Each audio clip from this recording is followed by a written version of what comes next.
Assalamualaikum warahmatullahi wabarakatuh. Saya Irfan Darajatun Akrim, mahasiswa semester 3 Program Studi Pendidikan Pancasila dan Kewarganegaraan kelas 003 PPKK 001. Pada kesempatan kali ini saya akan membawakan atau menyajikan sebuah video tentang simulasi pengajaran dengan menggunakan metode ceramah dan metode diskusi.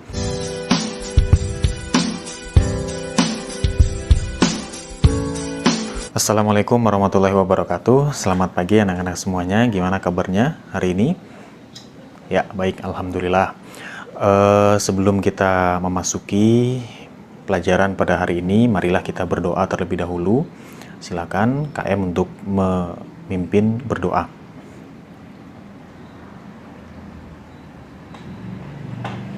Ya, amin. Sebelum kita memasuki materi, Bapak akan mengabsen terlebih dahulu siswa-siswa yang hadir dan tidak hadir. Silakan teman-teman yang ada di sampingnya melihat apakah kanan kirinya ada teman-teman yang belum hadir, ada yang belum hadir atau yang tidak ada, bangkunya kosong. Tidak ada ya, nah, berarti semuanya hadir. Total jumlah siswa di kelas ini ada 20 orang. Baik, sebelum kita melangkah pada materi hari ini, Bapak akan bertanya terlebih dahulu. Ada yang masih ingat tentang materi yang kita bahas pada pertemuan sebelumnya? Ada yang ingat? Ya, ya betul. Jadi pada pertemuan sebelumnya kita sudah membahas tentang bela negara dalam konteks Negara Kesatuan Republik Indonesia, yang mana sudah sama-sama kita pelajari bahwa Undang-Undang Dasar Negara Republik Indonesia tahun 1945 Pasal 27 ayat 3 tentang pembelaan negara. Kemudian pasal 30 tentang pertahanan negara. Kemudian salah satu contoh bela negara dengan fisik adalah perjuangan bangsa Indonesia atau masyarakat dan warga Indonesia melawan penjajahan Belanda dan Jepang. Kemudian kalau ancaman dari dalam negeri, salah satu contohnya adalah tindakan separatisme atau keinginan memisahkan diri dari negara-negara Kesatuan Republik Indonesia yang membuat ancaman pada keutuhan negara Indonesia. Contoh lainnya adalah perbuatan makar atau penggulingan pemerintah yang sah dan konstitusional. Dan juga ada potensi konflik antar kelompok atau golongan seperti perbedaan pendapat dalam masalah politik dan lain sebagainya. Ini adalah salah satu contoh pembelaan negara atau bela negara yang dilaksanakan atau yang terjadi di Negara Kesatuan Republik Indonesia. Baik, pada kesempatan hari ini kita akan masuk pada materi, yaitu arti penting hukum bagi kehidupan bermasyarakat dan bernegara.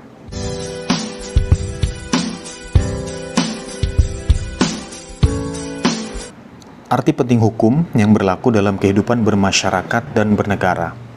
Kita sebagai makhluk sosial atau manusia berhadapan dengan lingkungan masyarakat yang memiliki kepentingan dan keinginan yang berbeda-beda. Manusia juga berhadapan dengan sesama manusia yang mempunyai kemerdekaan pribadi, kehendak, dan perasaan. Setiap hari manusia saling berhubungan, saling kenal, dan saling membutuhkan di dalam proses kemasyarakatan itu. Di samping saling membantu, tolong-menolong, tidak jarang terjadi benturan antara satu sama lain, tidak jarang menimbulkan tindakan sewenang-wenang, diskriminatif, ketidakadilan yang mengganggu hak-hak orang lain dan menimbulkan perselisihan. Perselisihan itu terjadi karena tidak terdapat penyesuaian pendapat atau kehendak. Masing-masing merasa dirugikan oleh yang lain dan masing-masing berpegang pada kebenaran sendiri serta menyalahkan orang lain. Oleh karena itu, untuk menghindarkan hal-hal semacam itu, harus ada aturan hukum. Jika warga masyarakat selalu berpegang pada hukum, maka di dalam pergaulan masyarakat akan terjadi suasana tertib dan teratur. Oleh karena itu, mentaati hukum adalah kewajiban setiap warga masyarakat. Nah, keberadaan hukum dalam pergaulan hidup bagi warga negara memiliki arti penting dalam membina kerukunan, keamanan, ketentraman, dan keadilan. Secara singkat dapat disebutkan arti penting hukum bagi masyarakat, yaitu memberikan kepastian hukum bagi warga negara, melindungi dan mengayomi hak-hak warga negara. Peraturan hukum juga berfungsi mengayomi dan melindungi hak-hak warga negara. Hak setiap orang secara kodrati sudah melekat pada diri manusia sebagai anugerah Tuhan. Hukum dibuat untuk menjamin agar hak tersebut terus dijaga. Dengan adanya hukum, orang tidak akan sesuka hati melanggar hak orang lain. Kemudian memberikan rasa keadilan bagi warga negara. Hukum juga berperan untuk memberikan rasa keadilan bagi warga negara. Hukum tidak hanya menciptakan ketertiban dan ketentraman, namun juga keadilan bagi warga negara. Keadilan dapat diartikan sebagai dalam keadaan yang sama, tiap orang harus menerima bagian yang sama pula. Juga berarti seseorang menerima sesuai dengan hak dan kewajibannya. Kemudian menciptakan ketertiban dan ketenteraman. Pada akhirnya, hukum menjadi sangat penting, karena hukum bisa menciptakan ketertiban dan ketenteraman. Masyarakat akan tertib dan teratur apabila terdapat hukum dalam masyarakat yang ditaati oleh warganya. Akan sulit terbayangkan masyarakat tanpa hukum, maka yang terjadi adalah ketidaktertiban dan kehancuran. Selanjutnya adalah kepatuhan terhadap hukum dalam kehidupan bermasyarakat dan bernegara. Kepatuhan terhadap hukum dalam kehidupan bermasyarakat dan bernegara, setiap anggota masyarakat mempunyai berbagai kepentingan, baik kepentingan yang sama maupun kepentingan yang berbeda. Tidak jarang di masyarakat, perbedaan kepentingan sering menimbulkan pertentangan yang menyebabkan timbulnya suasana yang tidak tertib dan tidak teratur. Dengan demikian, untuk mencegah timbulnya ketidaktertiban dan ketidakteraturan dalam masyarakat diperlukan sikap positif untuk menaati setiap norma atau hukum yang berlaku di masyarakat. Sekarang Bapak akan menjelaskan tentang perilaku yang sesuai dengan hukum. Nah, perilaku yang sesuai dengan hukum, setelah kalian mengetahui makna hukum dan peranan dari lembaga peradilan, sudah saatnya kalian mengaktualisasikan pengetahuan kalian tentang hal tersebut dalam kehidupan sehari-hari.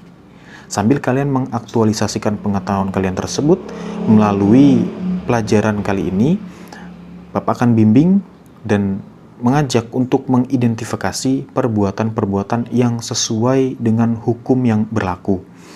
Dalam kehidupan bermasyarakat, berbangsa, dan bernegara, kita tidak akan bisa mengabaikan semua aturan atau hukum yang berlaku. Sebagai makhluk sosial yang selalu berinteraksi dengan lingkungan sekitarnya, kita senantiasa akan membentuk suatu komunitas bersama guna menciptakan lingkungan yang aman, tertib, dan damai. Untuk menuju hal tersebut diperlukan suatu kebersamaan dalam hidup dengan menaati peraturan atau hukum yang tertulis maupun yang tidak tertulis.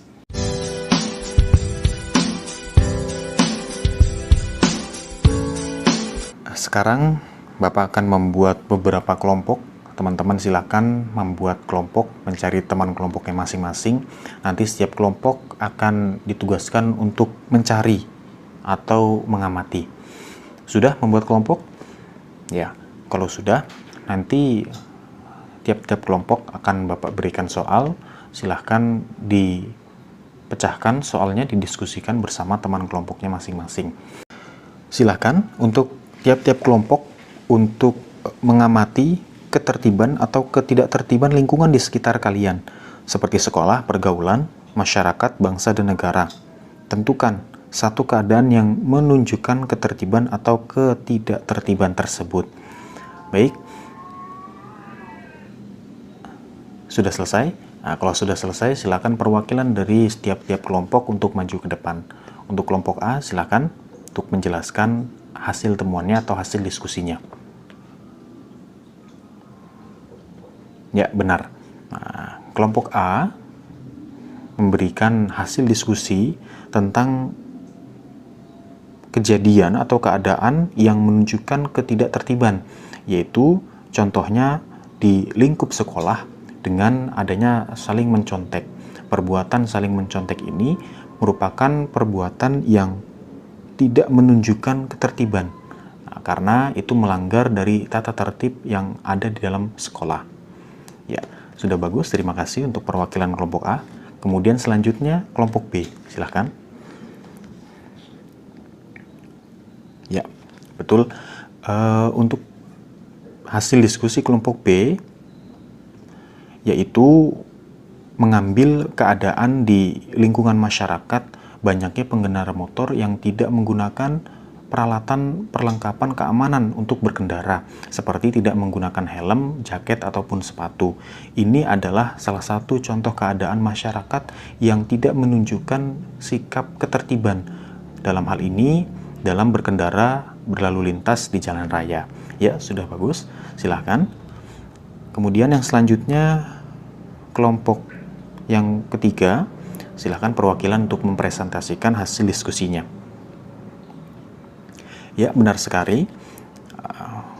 Kelompok 3 menemukan hasil diskusi atau menghasilkan sebuah keadaan, yaitu pedagang kaki lima yang berjualan di trotoar sehingga mengganggu pada pejalan kaki yang menggunakan trotoar tersebut. Ini adalah salah satu tindak perilaku ketidaktertiban, seperti yang sudah dipaparkan perwakilan dari kelompok 3 tadi.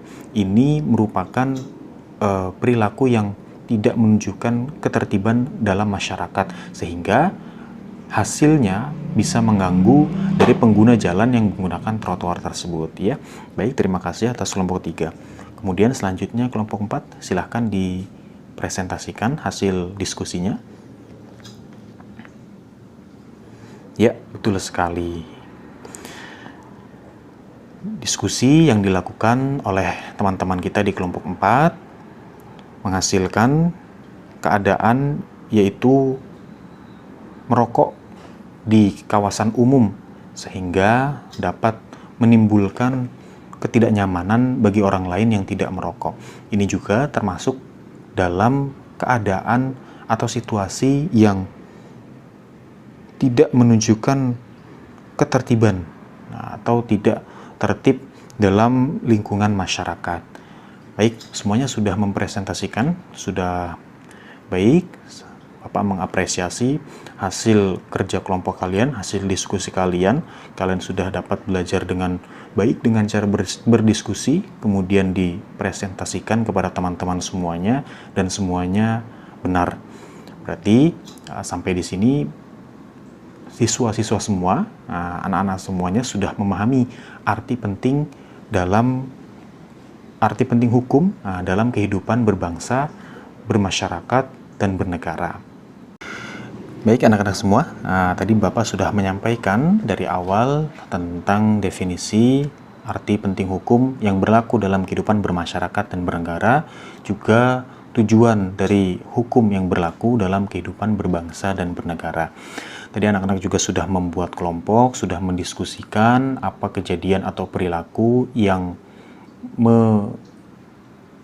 menggambarkan tentang perilaku yang tidak tertib dalam kehidupan bermasyarakat, entah itu di lingkup sekolah, di lingkup keluarga, atau di lingkup masyarakat secara umum.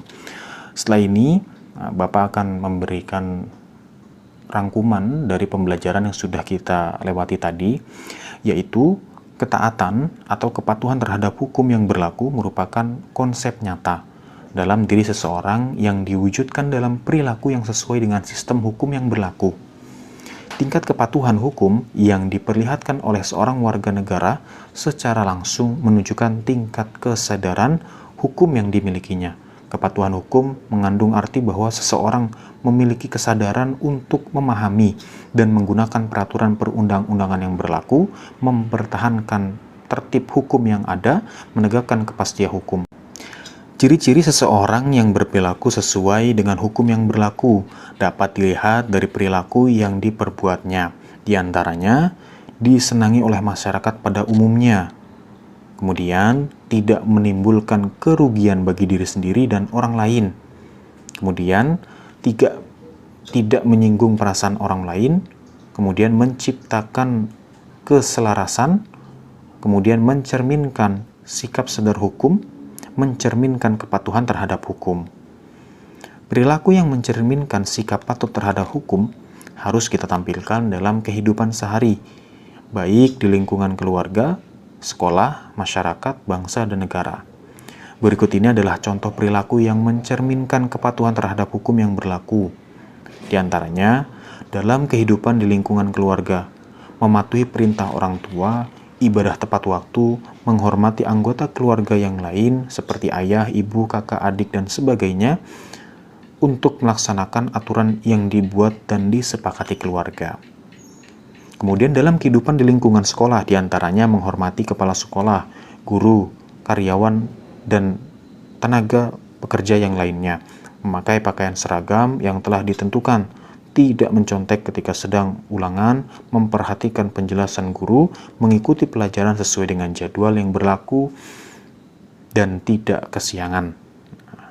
Kemudian dalam kehidupan di lingkungan masyarakat, diantaranya melaksanakan setiap norma yang berlaku di masyarakat, melaksanakan tugas ronda, ikut serta dalam kegiatan kerja bakti, menghormati keberadaan tetangga di sekitar, tidak melakukan perbuatan yang menyebabkan kekacauan di masyarakat seperti tawuran, judi, mabuk-mabukan, dan sebagainya. Terima kasih anak-anak semuanya. Pada pertemuan kali ini, Bapak sangat mengapresiasi keikutsertaan kalian yang aktif dalam pembelajaran mengenai arti penting hukum dalam kehidupan bermasyarakat dan bernegara. Di sini, Bapak juga kembali menyarankan kepada anak-anak semuanya untuk terus mencari informasi tentang materi yang sudah kita pelajari. Boleh mencari di media cetak maupun media elektronik. Tujuannya untuk menambah wawasan dan pengetahuan anak-anak semua dalam pendalaman materi yang sudah kita pelajari. Baik, Bapak kira cukup untuk pertemuan di hari ini. Terima kasih atas kerjasamanya. Sampai jumpa di pertemuan selanjutnya. Wassalamualaikum warahmatullahi wabarakatuh.